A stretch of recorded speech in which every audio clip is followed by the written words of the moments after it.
please raise your hand for questions.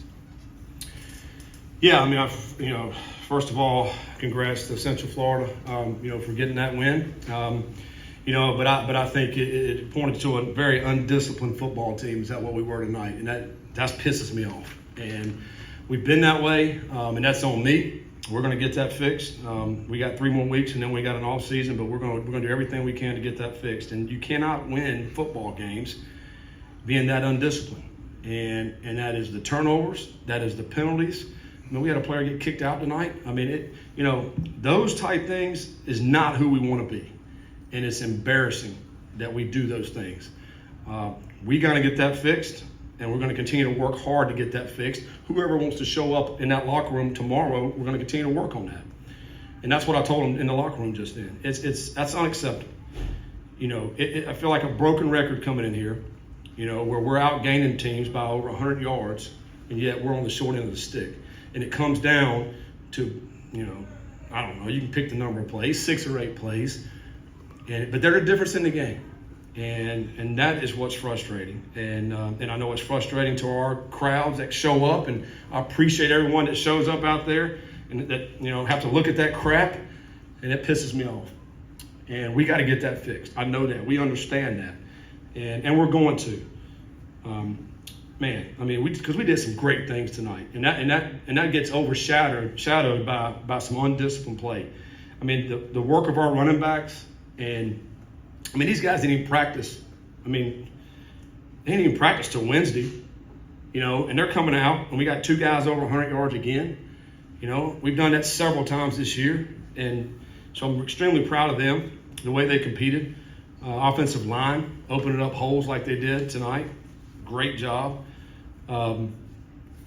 It's just frustrating, and obviously, but we're going to work to continue to get that fixed, and even at that, all of that, we still had a chance to go down here and tie the game. We didn't hit the 2-point play, and because our guys played their butts off, and that's what's frustrating. And when we got about, I don't know what the percentage is of guys that are playing undisciplined.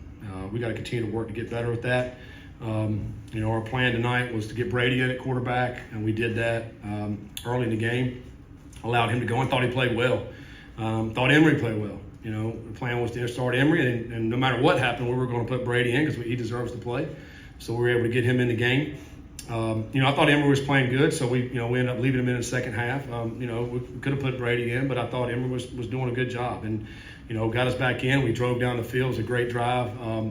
Braden Smith played really good tonight. Had some big time catches.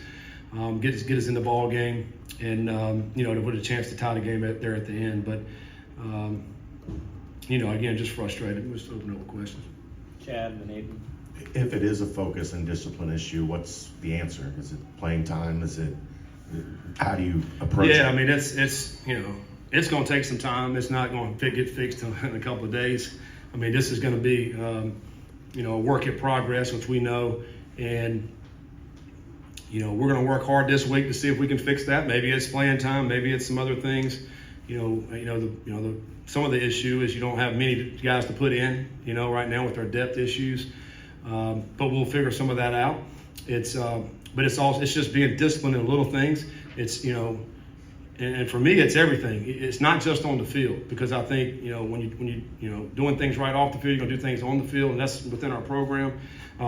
But it may take longer, Chad, to answer your question. It may be, that may be the January, February. It's going to be a tough winter here. And, because we got to clean those things up. Because no matter how good you are on the field, you can't go win these games in this league. It's just not happening. And we see it week in and week out. No matter who the teams are, you have to be a disciplined football team. You can't beat yourself.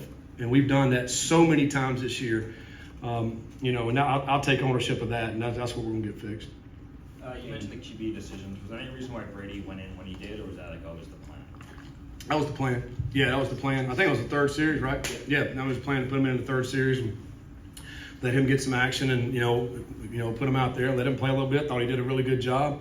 And I think we'll go into next week. We'll continue to let those guys get equal reps throughout practice, and then see how we end up as we go throughout the rest of the season. Scott. People get frustrated. You get frustrated. Fans. When they boo the quarterback, how difficult is that for you and him? Yeah, I mean, it's difficult. I don't like getting booed. I'm sure Emory doesn't like getting booed, or whoever else is playing doesn't like it, especially in your own stadium. Nobody likes to get booed in your own stadium. And, you know, sometimes, you know, these guys that are playing, I mean, they're trying to produce. They're trying to make plays. We as coaches are trying to make the best decisions and calls that we make in order to make plays. You know, and I get it when we don't. You know, it is frustrating, and I think, you know, our fans, you know, probably have seen too much of that, probably, and they get a little bit overzealous in their boos. But I get it because we got to do better. We got to do better. But when you're at home, you know, you'd love to get some support from your people. But they show up and they're awesome. I mean, they are. It's a great home field advantage, and they were great tonight. You know, we came up a little bit short, but we got to do better as players and coaches. Give them something to cheer for. Is the plan to keep up the quarterback platoon for Well, we'll see how it goes this week. Yeah, we'll see. We'll go see how practice goes. Those guys got, you know, they work their butts off in practice. You know, all have great relationships in that room, and they're pulling for each other. And you know, I would say that we would see both of them play, you know, as we move throughout this season. But we'll see how it all pans out. You had the completion of Braden down to the 2-yard line, and then immediately the false start. What did you see? Discipline. That's what I'm talking about. That's what I'm talking about. We're going to walk in right there, and we false start. Now it backs us up 5 yards, and now we struggling to get in the end zone, you know, and I mean that would have made a huge difference, right? But that's the undisciplined football I'm talking about. And then on the quarterback situation going forward, is that something that you see as a development tool for Brady, or do you see that as a legitimate way that you can win games? No, we're trying to win. We're trying to win, and whoever can give us the best chance to win. And I thought, well, they both played good tonight and things that they were asked to do. You know, and I'm not going to put Brady in a situation where he's going to fail, you know, but we're trying to win the game. Both whoever's playing at quarterback, they're going to compete. We're not going to hold anything back as far as those two guys go, and whoever's, you know, moving the offense will be the guy playing. Ryan and Chad. R.J. Harvey, 167 yards on 20 carries. What was their offense doing that allowed him to go off like that? Well, I mean, they're number one. They're very fast offense. They tempo you. They try to get you out of position, and if a guy doesn't fit right, and all of a sudden now he bounced. I thought he bounced, you know, several tonight. Got out the front door. The guy can run. I mean, he's a fast running back. You know, I thought we hemmed him up pretty good in the first half. You know, then in the second half he got loose on us a little bit, which was, you know, guys not fitting right. But you know, I think. You know, I think he's a talented football player. There's no question about it. We got to do a better job of fitting it. As a follow-up to that, sorry. Second week in a row where we've seen a running back do that in the second half, is that just, I guess, a lack of conditioning? No, it's not a lack of Just conditioning. getting fatigued in the second half? Yeah, I mean, maybe you get wore down a little bit. You know, you know, I don't think it's conditioning. I mean, I think we're in good shape. I think it maybe, you know, at times lack of focus. At times not doing your job, not being where you're supposed to be in alignment.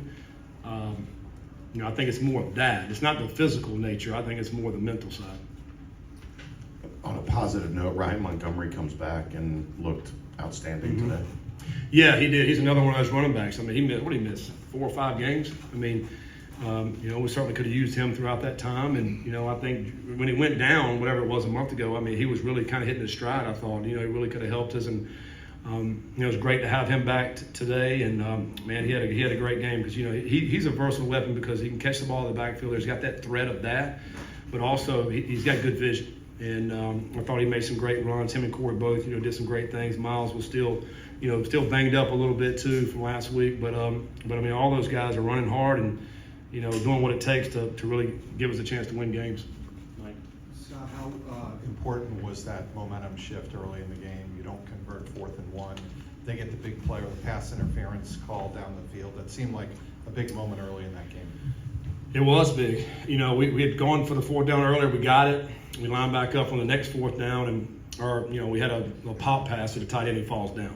I mean, it's an all or nothing play, and we didn't execute, didn't get it done, and so, you know, there's nobody for Emory to throw to. But that was now we were on the plus 40, I think, when that happened. So, you know, if you don't get that, you're really not putting your defense in a terrible bind. So I felt like it was worth the risk to try to hit that, you know, and try to get a touchdown there. You know, we'd worked on that all week, and it was unfortunate we didn't execute. A couple more, Scott and Aaron. Barry Jackson gets in a couple of good plays.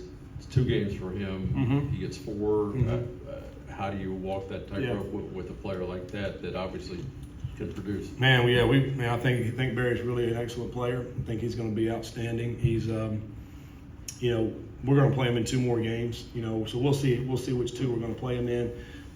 But you know, it was a great. You see his talent. I mean, he's got 2 catches on the season. He scored on 1, and I thought he about scored on the other one. So he's an explosive player, runner. He's got really good hands. He's going to be outstanding for us. So we'll play him in 2. We'll just decide which 2. Last couple, Aaron and Ross. I was going to mention Barry as well, but Kalen Carroll got playing time, Antoine Peak got playing time, some of the younger guys getting in there. Were you happy with what you saw out of some of the younger guys getting Yeah, I mean, you know, I think Carroll, I thought, played better tonight. You know, we'll see as we go back and watch the tape. I mean, it's, you know, it's hard to look at everybody play. You know, but those guys certainly had to get in and play. You know, you think about when threats went out now, you know, Antoine comes in, and then I think DJ Taylor played a bunch in the second half there. You know, so we'll see how those guys did. I mean, it's hard to say just from watching it on the game. Russ, final question. 5 sacks tonight for UCF. Was it just lack of hitting the reads and hitting the progressions fast enough, or was it a protection issue? I think a couple of those were protection issues. One of them was a running play. I know they called it a sack, but it was a running play. And you know, and I think they got good pass rushers. I think number three and 51 are really good pass rushers. They can get after the quarterback, but you know, I thought that, you know, really there's probably more protection issues when you think about the sacks. I mean, I know one of them was it looked like number 3 just hit Emory right off the bat, but that was actually a run. Thanks, guys. All right, thank you guys. Well, Ryan Thanks, Montgomery guys. next.